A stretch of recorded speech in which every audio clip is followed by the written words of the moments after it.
sent a different wine that was about twice the price of this, and it was nowhere near as good to try. Wow. But very impressive. I know, it smells nice. Yeah. It does. Mm. Cool. It's quite cool. It is. It's warm up. Yeah.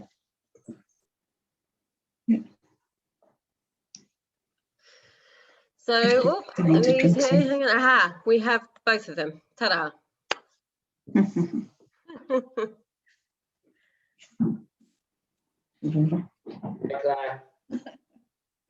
Yeah. Good evening, Karim. Don't know if you can hear me yet. That's a guy that's been in a couple of other Argentinian wines. Hi, He's Lee. an Argentinian. Well, If you're not on mute, can I ask you to pop yourselves on mute? Because I think we have Lee and Karim have arrived now, which is fab. Good evening, everyone. As I said, I'm sure we're going to start with a white. So get a big glass of that poured for now. And sorry, we're a little bit late. bit of I've chat. just been on the phone to Karim. He's been asking me lots of questions about Scotland, but I said ultimately you guys will know a lot more than me. That was a very good answer, Lee. Pass on. So for those of you who don't know Lee, he's just going to give us a little wave.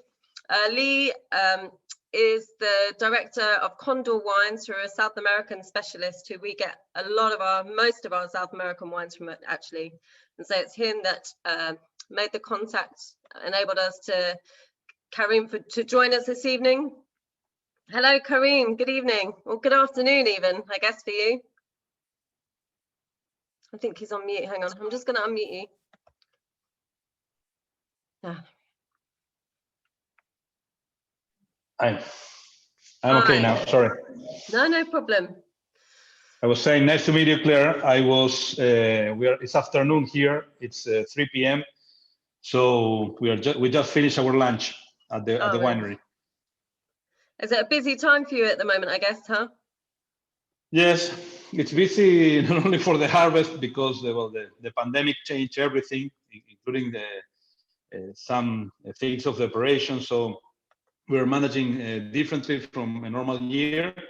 And also the picking, it's affected by the pandemic because sometimes you don't have all the pickers available. You don't have all the people at the winery available. So we have to adapt every day. For example, we're not picking anything today because the driver from the truck had coronavirus. So we have to insulate 5 guys that were working with him yesterday. So you never know. It changes every day, but at least we are not suffering like last year when everything was new. Now we learn a year later. Don't forget that when the pandemic started last year, we were in the middle of the harvest. So last year was even tougher because we had to learn and we had to administrate all these crazy things, not knowing nothing. I almost became a medical doctor last year because I had to talk with the workers every day. We had to implement the protocols immediately. We have to continue working, picking, fermenting, and moving the wines with all these conditions. So fortunately, this year we are a little bit more well organized. Excellent. Great. So I think that's everyone here now. I have a couple of other people that are going to be watching it as a recording because they couldn't make tonight, but they've only wanted to watch it. So I am recording it if that's okay with everybody.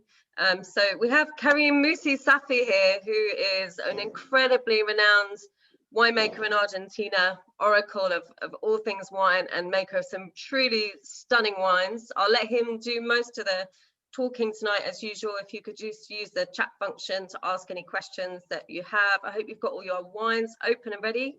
And Aileen down the bottom is going to share a bit of a presentation also with us. So I'm going to hand over Karim, but if you have anything else to say, please just let me know. Hi. Okay. Sometimes, because we're on the opposite season, I like to share with you where I am right now to share how Mendoza looks like. I know Richard came once here, but for the rest of the friends and customers that are sharing this tasting, I would like to show you our property here very quickly. And well, it's a winery, but a very special winery for us. So Alandes Winery, it's a centennial winery, and it's a very nice place. So if you don't mind, it will take me 3 minutes to show you around. Absolutely. So let me take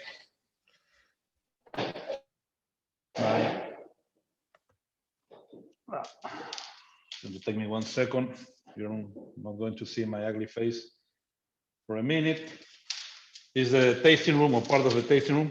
This is Aileen, your friend, and also the best friend. She's the one that is behind every order, every email. So here, this winery and house was built in 1904. Here we have our tasting room, part of the team. They are in short leave, so that we are changing from summer to autumn. So fortunately, we still have a very warm weather. Here's where we have most of the marketing and offices.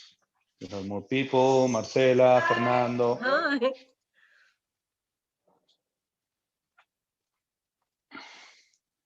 There's my office, but it's a mess, obviously, so I will not show you the inside of my office.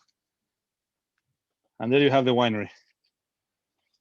So there we have the bottling area, the warehouse, and the fermentation area.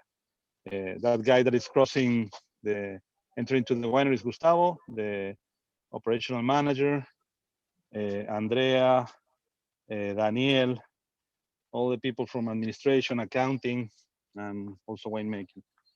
So this is today is a very sunny day. Here we have Tito. It's also the guy that is in charge of all the organization here on the backyard. So it's quite old building for Argentina, that it's a new country, but especially for Mendoza. As you know, here in Mendoza, we have a lot of earthquakes. So we don't have very old buildings like the ones that you have in Scotland or in UK. So for us to have a centennial building is very unusual, especially that the effort that takes to refurbish it and continue using it as a winery.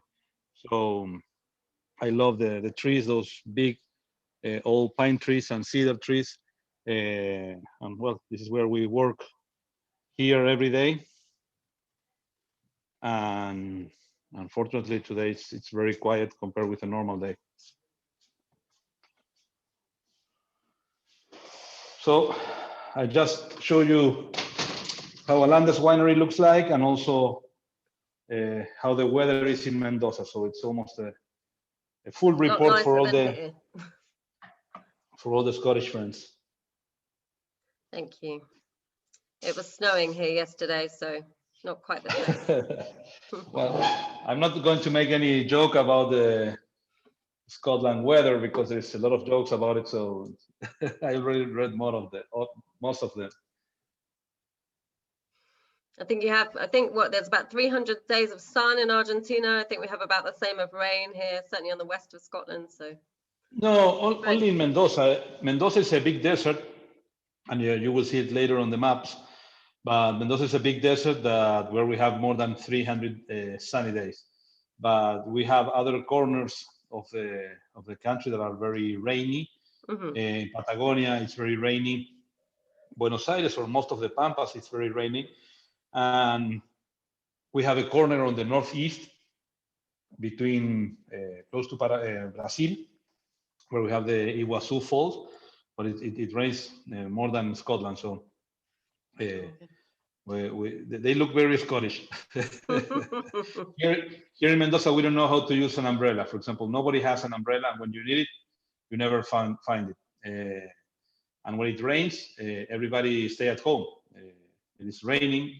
Nobody's used to the rain, so people don't know how to drive with water or rain. Or people get afraid. I said, no, I'm not going to that meeting because it's raining, or I will wait until it's finished. So it's very crazy. It's the opposite from Scotland. Crazy. So Karim, my understanding is that you are not originally from Argentina. So you're Karim Mussi Safi, originally from Lebanon. Is that true? Well, it doesn't sound very Argentinian, but we are fourth generation here. But we are a Lebanese descendant. My great grandparents came from Lebanon during First World War. We are Catholic Lebanese that escaped from Lebanon from the Ottoman Empire. And we established here at the very beginning of the last century. And that's why I'm a fourth generation. So all my family grew here, but we kept the aspect, the name, and of a Lebanese person. But we are very well established here for 4 generations. And your father was a wine broker. Is that so? He was a wine broker. He was specialized on exports from Argentina. He was the largest commodity wine commodity export, mostly table wines in bulk, grape juice concentrate. So he was a business person, but exclusively related to wine or wine sub products. But you didn't want to get into bulk wine. You wanted to get into quality wine, huh? I should, because I became a farmer first and a winemaker later. So it's not very usual for our culture to, instead of being traders, my father never liked the business of making fine wines, that it's extremely complicated, expensive, and with a lot of risk. And you make money 3 years later that you produce a wine. So I'm the black sheep of the winery, of the family. While they made a lot of money just buying and selling, I became a farmer and a winemaker right after college, when I started my first operation in 1999. So this is my 22nd harvest, and I'm very proud of that. And you don't have just Los Poetas project, do you, and Alandes? You have other projects as well. Yes, and all those projects are represented by Lee, by Condor Wines. The first one that I started was Alto Cedro, that it's a terroir-driven winery based in a beautiful appellation called La Consulta in the Uco Valley. Then I started a second project in Salta, on the very north, in the northwest part of Argentina, in the border with Peru. That it's another high elevated area, another high elevated desert, 2,000 meters above sea level. And there we started Abras under the same strategy of doing wines from a single appellation. So it's another terroir-driven winery. And years later, in 2012, we bought this property with my partners, and not willing to continue making wines from a single appellation like we did on the first two. We developed the concept of Alandes, or that it stands for along the Andes. So this is the only winery where we source fruit from different appellations along the Andes, from the very north to the very south. And how do you choose where you're going to get the wine from, where the grape's going to come from? Well, it's depending the project. For example, for the wine that is not here, the Alandes Malbec, we have 3 Malbecs. If you can see or you will see on the Argentine map on the presentation, Argentina is a vertical country from north to south. Mm-hmm. And Mendoza is on the very west part of the country, in the middle of the country, at the same latitude of Buenos Aires, but on the very west of the foothills of the Andes. So, for example, for the Alandes Malbec, we make one Malbec along the Calchaquí Valley in the north, in Salta province. We have another Malbec from along the Uco Valley in Mendoza. And this year we start making wines in Patagonia along the Rio Negro Valley. So, for example, for that specific project, we decided to make wines along 3 different valleys, one in the north, one in the center, and one in the south in Patagonia. So this is an example how we decide where to source the fruit, or where to buy land, or where to ferment, or lease land. So depending the project, we develop different options. we own 3 wineries, but and most of our land is here in Mendoza. But for the projects, we are always searching for new appellations or old vines. Mostly, I like to make wine with fruit coming from those patrimony vineyards that are pre-phylloxera rootstocks that the immigrants brought in the 19th century. So I try to find the place sometimes first, and then I make the wine, or sometimes I drink the wine, or I design the wine, and then we start looking for the proper fruit, depending the area, depending the project, or where we would like to continue learning. Sometimes we start making wines in places that we never worked before, just for the excitement of learning something new. Just to pick up on something you said earlier about, so that just to make it clear to everyone that's listening, so a lot of, as you know, wines in European countries that have to be grafted onto American rootstocks due to a disease that swept through the vineyards in the 19th, early 20th century called phylloxera. But that's never really got to Argentina very much. So most of the vines are in fact old rootstocks. So a lot of the old Malbec that was brought over from Europe is much, much older than the stuff that is there.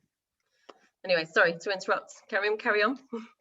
No. It's a great addition that sometimes I explain it like it is something normal, but most of the people outside of Argentina, they don't know that Argentina looks like a new world country, but our education here and our winemaking technology, it's more related with the old world, more related with the Europeans that left France or Italy to bring that cutting edge technology from that moment while they were starving or suffering in Europe because of phylloxera or because of the war. They established here with a lot of success. So Argentina became the 5th largest producer in the world, thanks to the French technology first, and second to the Italian immigrants. The 4 things that make Argentina one of the greatest wine producers were the new law of water that we had here in Mendoza that attached the right of the water to the land. So if you were a landowner, you always have water to permanently irrigate your vineyards. Second, it was the train company, the British train company, that connects all Argentina in a few years. We have one of the largest train connections in the world, and it was mostly managed by British and French people. Third, the French teachers that came, Aimé Pouget was the first one, but they brought a lot of French technology and winemakers, and they opened the first winemaking school here in Mendoza in the 19th century. And finally, the immigrants, mostly the Italians, that is the largest community here. So they develop huge wineries, they plant vineyards and olive trees everywhere, and they really develop the industry here, the winemaking culture, and the skills to become one of the largest high-quality producers in the world. Excellent. Yeah. You always need some kind of religion, generally monastic religion, and transport. That seems to be like the basis of any wine all over the world. As long as you've got that, then that's how it starts. So can you tell us a little bit about the concept behind the Alandes white, why you decided to make it a non-vintage and the Bordeaux blend? Well, both Alandes, both labels that we have here are part of the same concept that we started in 2012, being a little tired of always making wine from a single appellation. So as you can see here on the map, South America has one of the largest mountain range in the world, with the Himalayas, that it's the Andes Mountains. So here in Mendoza, we're in where we have the highest mountains from the Andes that goes all along the continent. So the Andes are the Andes as formations are the main responsible of the soil type that we have here, the weather, the altitude, and all the growing conditions. So Alandes, or the concept of making wine along the Andes, was a plan or a strategy that will that is infinite in terms of how to continue finding, developing, and new places to making wine. So while most of other of our wines come from a single appellation, the Landes concept is the only one that permits us to travel along the mountains and continue finding new places. So despite we share all the same growing conditions in the Andes, those poor heterogeneous soils, the low rainfall, the water that comes from the melting snow that create canals and that permit us to transform the desert into an oasis, the high temperature range, that is one of the greatest benefits that we have here, that permit us to ripe the phenols or ripe the grapes very slowly. This continental weather, because that we have this great wall that keep us completely insulated from the Pacific Ocean influence. And finally, the high sun exposure that permit us to concentrate or synthesize a lot of high quality phenols. So all these growing conditions are shared by all the high mountain places along the Andes where we're able to grow grapes. So for the first Andes, the Paradu Blanc and the Paradu Red, we were thinking how to develop something completely new or completely a part of our previous winemaking efforts. So instead of trying to find something extremely disruptive, searching on the limits of our winemaking knowledge, I decided to return to the basis or return to the most classic flavors connected with the French education that we have here. So I thought that maybe the most disruptive way to make a new wine was to get attached to this Bordeaux style that I really like, or it's part of my main education. So we trying to make the best blend possible. Knowing that it doesn't exist, the perfect blend or the perfect wine. We start talking about the paradoxes, the paradoxes of life, the paradoxes of winemaking, the paradoxes of the business. So based on or making jokes on the French paradox. Remember when the British or the English medical doctor made a research about how or why the British had so many heart diseases in the 90s, while most of the French people that had a diet full of fat had a much better health condition. They discovered the famous resveratrol, that it's part of the group of phenols from the red wines. So they realized that even eating much more fat than the British, the French or the people from the Mediterranean, close to the Mediterranean Ocean, their diet full of wine or drinking a lot of wine had permit them to have a better health. So that they call that situation, they call it the French paradox. So based on that paradox, we start making a lot of jokes and paradoxes on our winemaking, and we decide to release this concept of making wines that are multi-varietal, multi-vintage, and multi-appellation. Multi-varietal because we get fruit along the Andes from different AVAs or appellations. Multi-varietal because we source fruit from different lands, different appellations. And also I like the idea to age the wines longer, but not keeping them longer on the barrels. So we start blending 2, 3, 4 different vintages to have the one percentage of wines that were aged longer and wines that had less oak aging. So that permits us to develop the non-vintage concept with multi-vintages together, and having more tools at the winery to develop this classic style. Both Paradox white and blend, white and red, are very classic Bordeaux blends that are with a twist or a local interpretation made in Argentina. And do you blend the Semillon and the Sauvignon and then age them together, or do you do it all separately and then just add in as you want No, to? they remain apart. They both ferment. They both ferment in barrels, but we keep them apart until the bottling.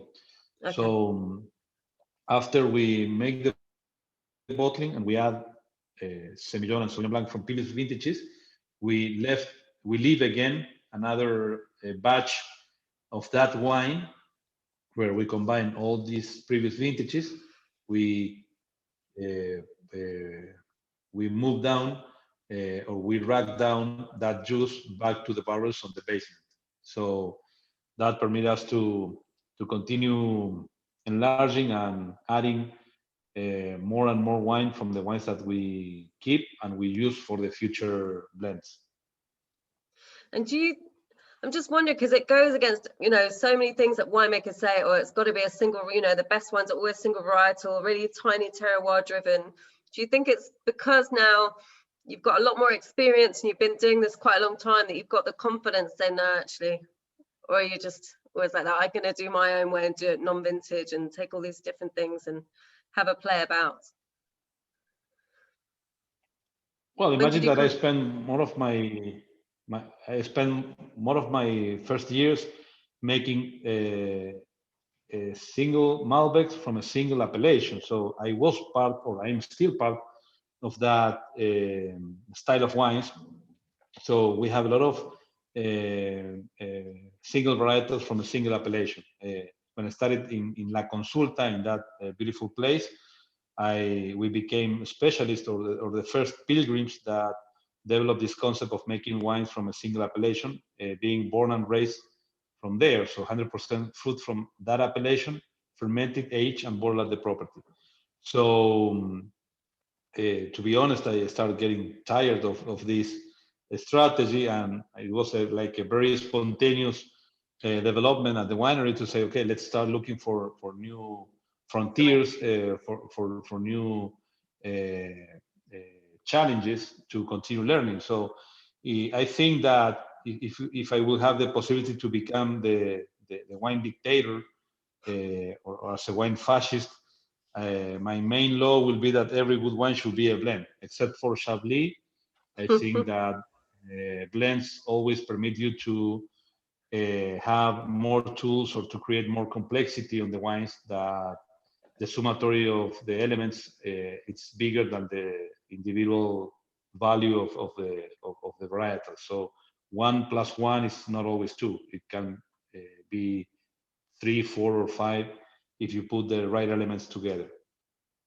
If you combine the right elements together.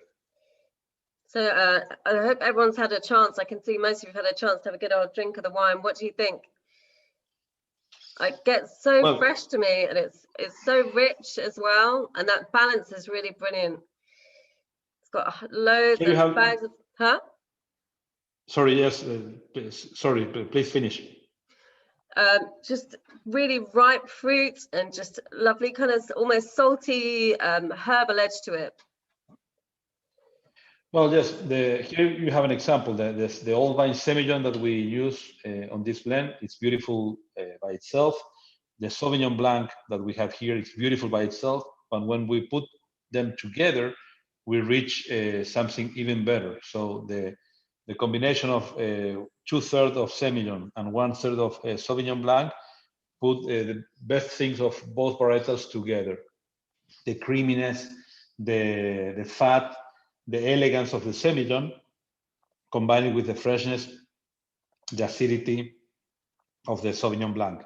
So finding the right relationship between the percentage between Semillon and Sauvignon Blanc, you can reach this beautiful result.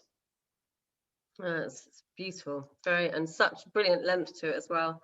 Another thing I was going to ask, actually, we tried a single varietal Semillon the other day, and certainly I've found, and some of us have found in the past, that Semillon has a habit of kind of being a little bit, it can be quite quiet and then go down almost hill a bit, and then age get much better with age. Do you think that that will happen with this, or because of the Sauvignon and that will just kind of go straight up? If that makes sense. No. All these wines are always designed to age well, Yeah. including an oak Semillon that you tasted. The Semillon, like Chardonnay, are the two varietals that age better, and they really get much more complexity thanks to the aging on the bottle. So really nice kind of honey, nutty notes, kind of beeswax, won't it, as it gets older? Yes, it's typically Semillon, but it's something that permit the wine to reach much more complexity and to make it even more interest in terms of food pairing, for example. And what do you eat it with? What do you eat it with? Well, the last bottle of this wine that I enjoyed it the most, it was with rice, kind of paella, local paella. So paella with chorizo, it's a perfect match for this wine. Also some white fish from the Argentinian rivers that they have a lot of fattiness. It's also a great pairing. And in this picture, you are seeing my sister that she's cooking some homemade Lebanese food that Lee had the opportunity to enjoy once. And also all the Mediterranean food, it matched very well with this white wine. Mm-hmm. I can imagine. I've got a couple of questions here for you.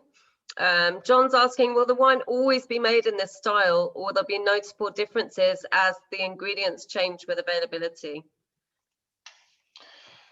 Well, I'm a conservative person. If I have to change something, I would prefer to make a new wine or to develop a new style. Okay. Once I find something that I like, or I think that it deserves to be bottled with a proper label, I try to keep it at least for 100 years, because it takes so much effort to make something new or to develop a new concept that I really like to keep it and to be the most consistent winemaker for the appreciation of our customers.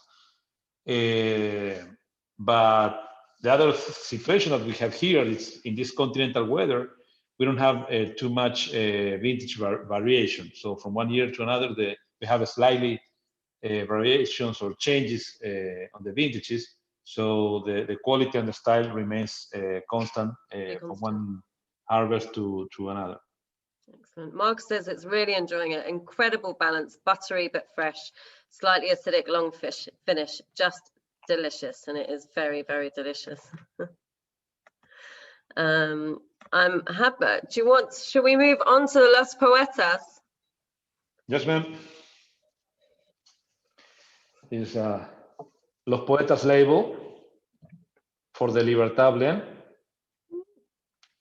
We also have the technical sheet there, or the explanation about the concept, because for Los Poetas means the poets, where we decide to combine as a collage 4 of our favorite poets here.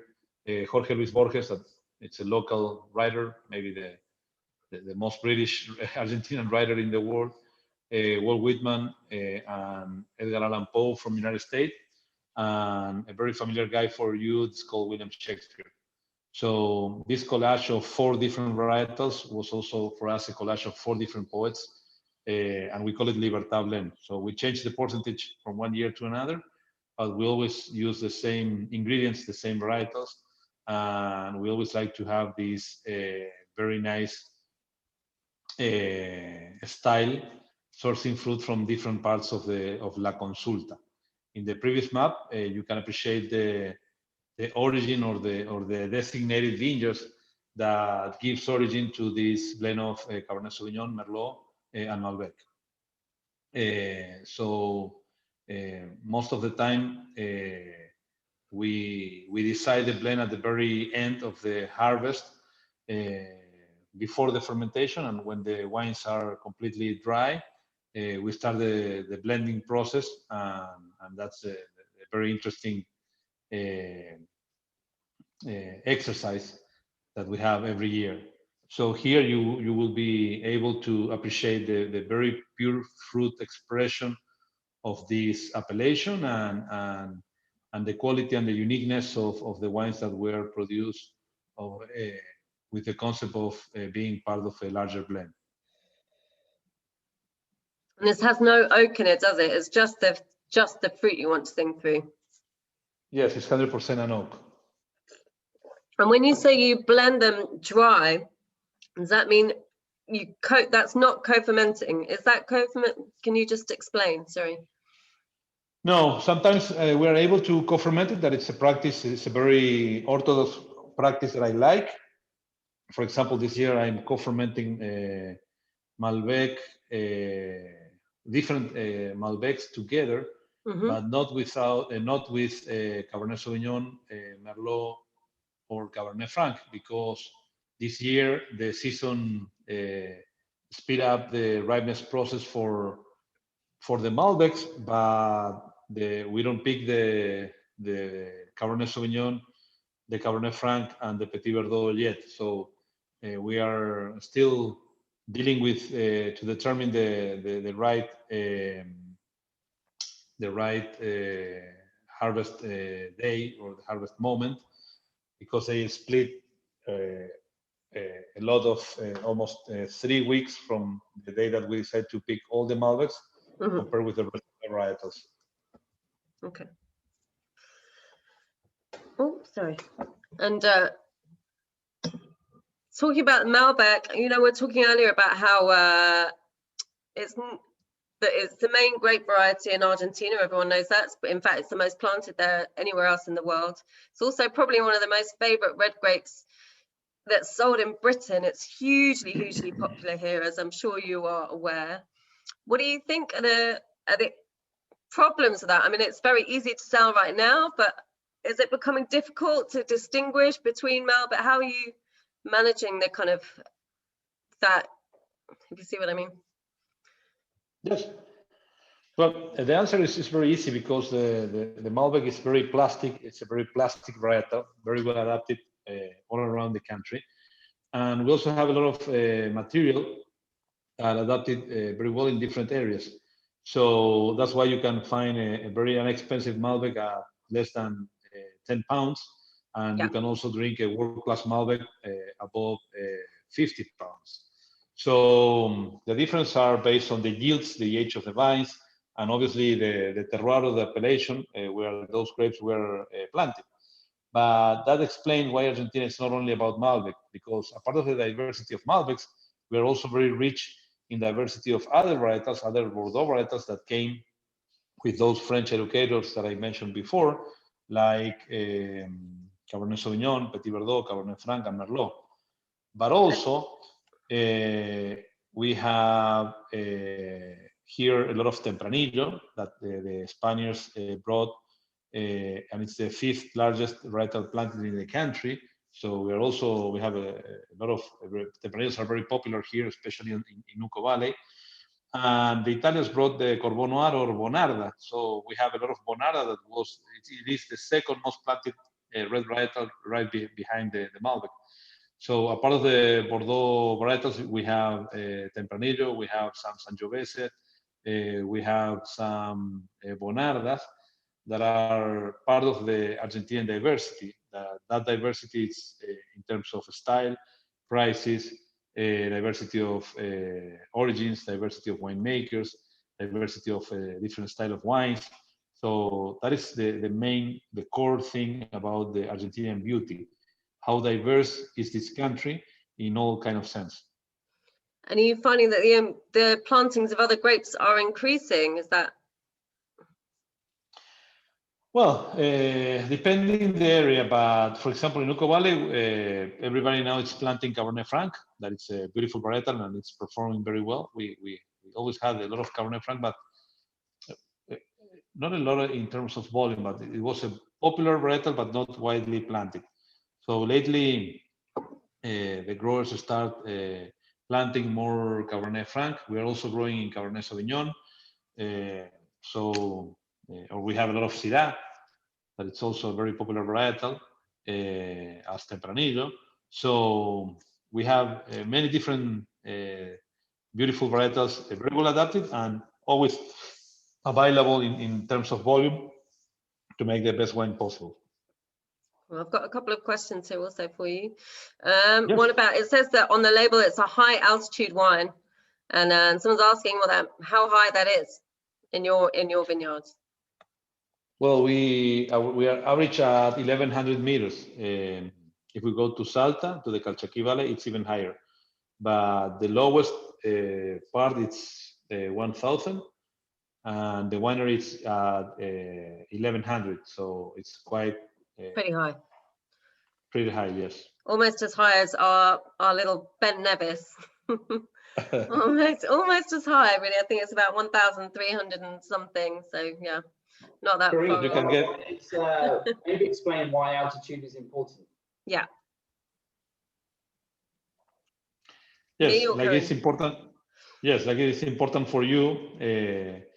As I explained before, the growing conditions are mostly developed by the altitude that permit us to have to plant grapes on these very poor soils, very poor alluvial soils, formed by the mountain rivers that bring the melting snow from the water.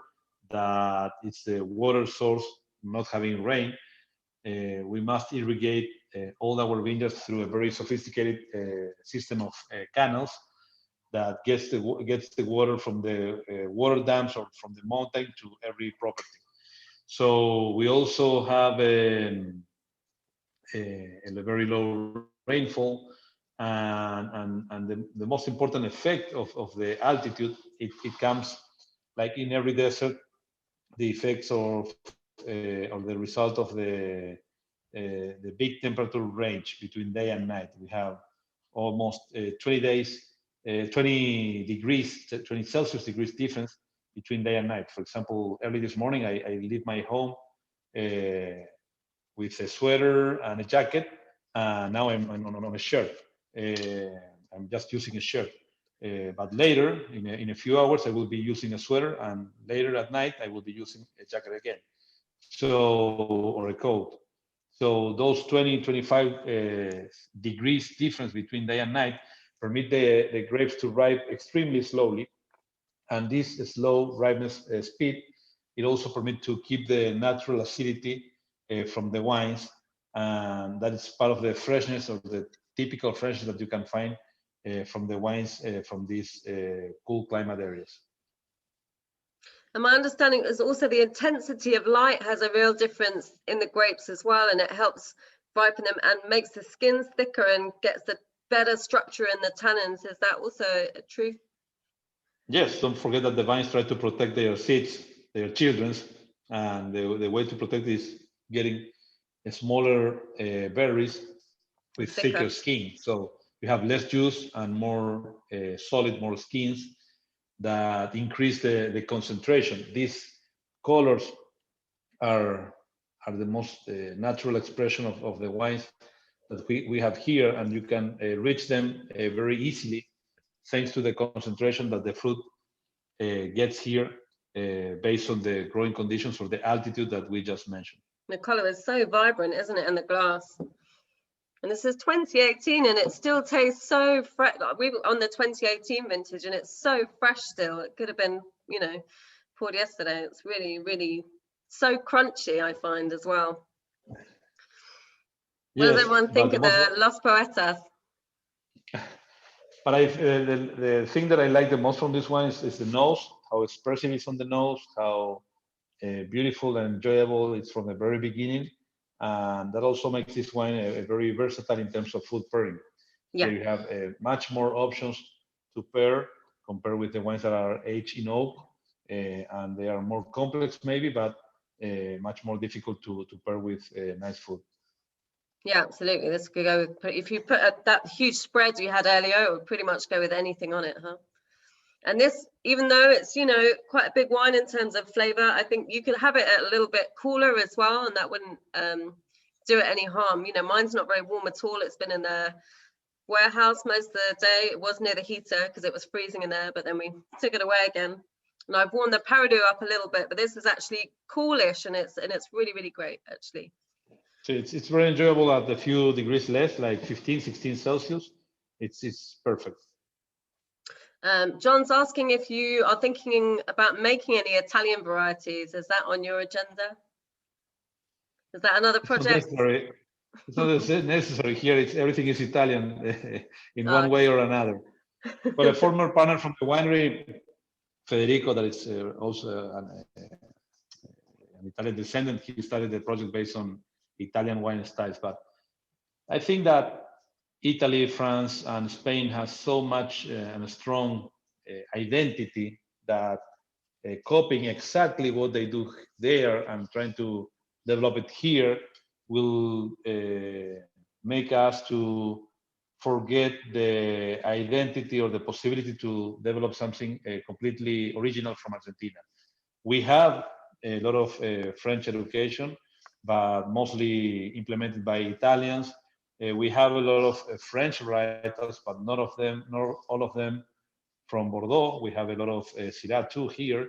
We have also a lot of Tempranillo, a lot of Bonarda. So again, it's about diversity. So personally, if I would like to make an Italian wine or a very French wine, I will move to France or Italy to make it proper. But here I prefer to continue learning and putting all these things available that we have here to make something more original and something that permits you to understand how the wines from Argentina taste. So you can easily differentiate the wines or the flavor from our wines compared with the classic European style. Bill's asking, is there an Argentinian Pinot Noir? Plenty, but I'm sure you can tell us, Karim. Yes, There's quite a bit of Pinot Noir, huh? Yes, and it's very popular for the local palates. We are from Argentina, but we behave very European, so we drink a lot of Pinot here. Our local wholesaler, our national wholesaler for the domestic market, our Pinot Noir is the second most, or the second largest varietal that he sells. So we're also a Pinot Noir producer that in a very classic style.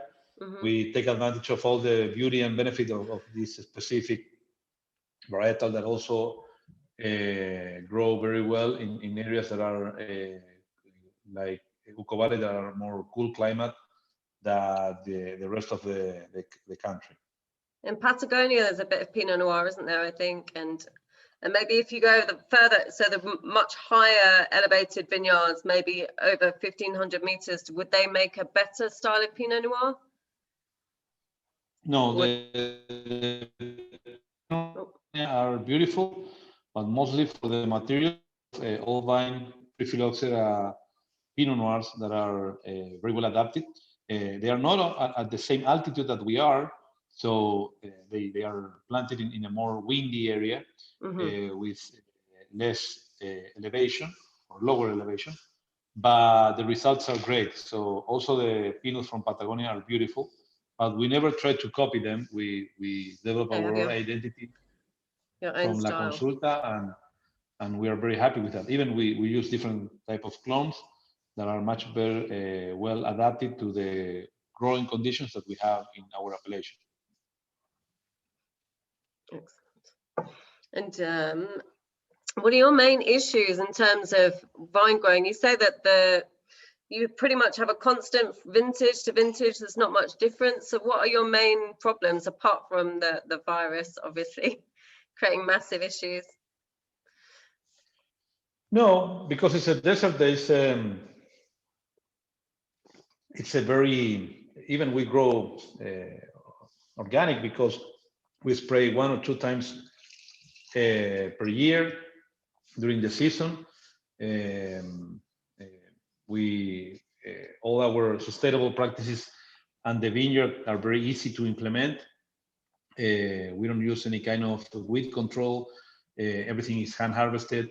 I don't know. It's very traditional, very easy to work here because we have very dry conditions and very low risk of fungus or other kind of diseases that come with the rain or the humidity. So what about weather challenges? Not too much. Well, I think that the weather here, it's changing and becoming less predictable. Sometimes we have a very classic or very normal temperatures for this area. We have the normal amount of rain, and some other years like 2020, we had a very extremely hot March or warm season that made us to speed up the harvest and put all the ripeness together.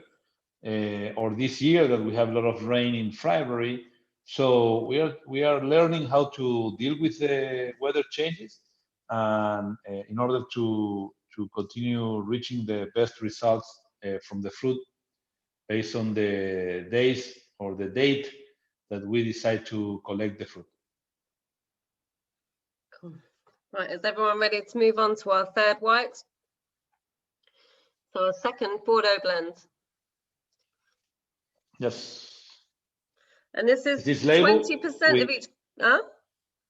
Yeah. Well, most of the time it's 20% each. That was another joke that made us to laugh about our intention of making a perfect wine. It looks like it was made in an Excel sheet instead of in a lab. Yeah, that's what I was going to ask. Like, what do you do if you try it and that 20% is not quite right? What if it doesn't taste quite right for you? Do you No, tweak it?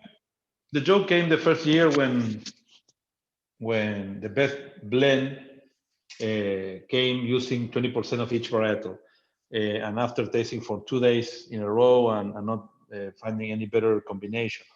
But the beauty of this Paradou blend is that every year we have different lots, different barrel lots, and different vintages of each of the 5 varietals. So it's a triple blind selection. So the process of making this blend is a very sophisticated, unusual method that we develop in order to find the best lots of each varietal possible. So we taste blindly between 3 winemakers, all the different Merlots, different Cabernet Sauvignon, different Cabernet Franc, different Malbec, and different Petit Verdot. So we can have slightly changes, but every year at least we know that we have the 5 varietals together. And that permits us to always choose the best varietal from each lot, not knowing what we are tasting. And then you squeeze that into your 20% in each, do you? Do you manage that every year, or sometimes is it 22 or 17? We start with that option, and sometimes we manage to 22 or 25. I can check my note from the last one. Oh, no, it's okay. Yes, I can do it. I have it here on the system. A part of my notes I have here. Give me a second while we see a lot of food and wine together. Oh, bom dia. Pa, pa, pa. So how long does it take you to come up with a blend process? Well, sometimes it takes a few hours, sometimes it takes 2 days, so you never know. Last week, it took me 3 days to make the wine that we are going to bottle next week. So you never know. You never know. It's so different from the Los Poetas, huh? Exactly. And so is this from, did you say 3 different vintages or more? Give me 1 second. Sorry. No, don't worry. Questions. The last blend we did We had 9 plus 8, 17. We taste 17 different lots. Okay. And we get only 5 lots at the end from each varietal, not knowing from which vintage or which barrels or whatever. And finally, yes, the last edition, it's 20% each. Perfect, 20%. So, That must be quite a nice feeling when you get it to like bang on 20%. You know, I've done it again. yes, but I'm reading on my notes, and we try reducing the amount of Petit Verdot and Cabernet Sauvignon. Like I'm reading here from my notes, and it says about increasing 10% of Malbec. The blend continue tasting very nice, but it lose a little bit of balance and elegance. Plus, it gets very Malbec driven and hard on the tannins. So we return to the 20% each possibility, but it took me 2 days to reach this final blend. So every time that you make a new wine, you have to start from zero and start building the concept on your palate and in your head, and always trying to reach something better from what you did last time. Yeah, I've tried blending before. It's a really tough thing to try and forget the thing that you've just blended and then to start like from the beginning in your head and just think about it as a new thing. I know what you mean. Yes, but at the end, it's a very enjoyable process because, for example, yesterday I tasted a lot of grapes, I tasted a lot of barrels, and very late on the evening we had a meeting with a customer, and I drank a lot of beer. So I could clean my mind and everything drinking a lot of beer. That beer don't make you to think anything. It's just a pure enjoyment without the complexity or the intellectual effort of making or drinking wine. So when I get a stress of making wine or those blends, I always find help on the pub drinking a lot of beer. Winemakers drink a lot of beer. I think everyone would be surprised how much they do, huh? And a scotch. I'm a big and do you scotch have drinker, with the so blends, do you have an idea in your head of what it's going to taste like before you start, or does that develop? when I drink scotch, no, we always have an idea.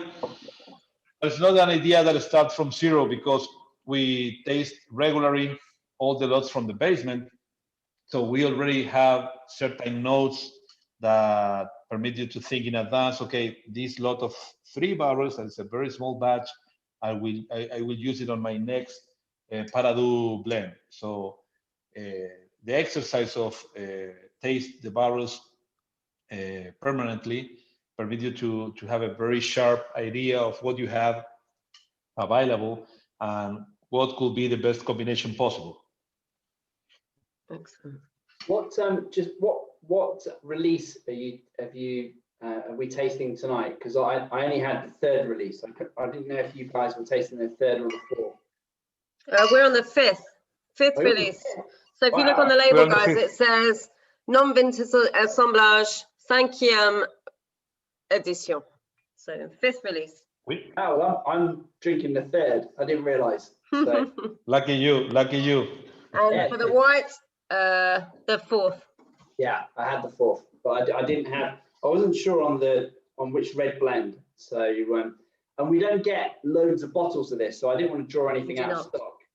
So I mean, if you look on the back label, you can see how little they produce of this wine. So on the 5th, what was the number of bottles? Can you see it on the back? Hang on, I'm just going to have a look. 3,372 bottles. So it's tiny.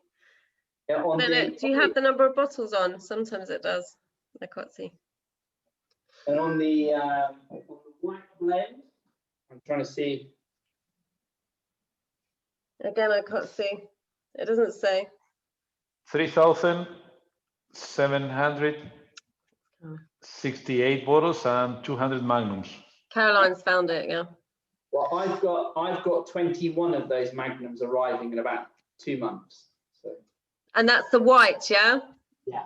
I got some. So Richard, Lee has 21 of these magnums up for grabs. Now, last time he got 12 and someone had took all of them. All of them. However, you are the first guys to find out about them tonight. So if any of you would like. I spoke to you earlier this week. Oh, no. Literally, you're the first person I've spoken to about them. So I won't, look, I'm in no rush. Somebody will take them. But if you wanted any, I've got 21, only 21. So I've got 10% of the allocation. So if anyone would like one, we will order it in if you want one. Otherwise, we probably won't. So please just get in touch with me. With the white. If you want a magnum of the Alandez white, I might have to get one for myself personally. On talking about the wines, actually, just to confirm the prices, the Alandez are both $20.99 each, which is a complete bargain. And then the Los Poetas is $12.39 according to my notes. I think that's right. And as usual, 10% off for any of the wines tonight. Just use the code Zoom or lowercase until next Friday. Karim is a very busy man. He's got harvest to do, but if anyone has any questions, please, now's the time to ask them. Thanks, Caroline. 88 magnums, 10 double magnums. Do you get to keep one of the double magnums, Karim, and open it for yourself? Well, most of the time we caravan them, so that's okay. We drink them for special occasions, and it's also a very important part of our library. I love the really kind of cedary character that comes through on the Alandez red, along with that really kind of plummy note. Again, the length is so good on it. What do you eat this with? You said it's quite a tricky one to match. Well, here you need something with more fat. It's a very complex wine. You know that we grill everything here, but a part of our great steak, I like something more like a stew or winter food, something like lens or some meat, fatty meat that you can make it in like a stew or in an oven, not on the grill.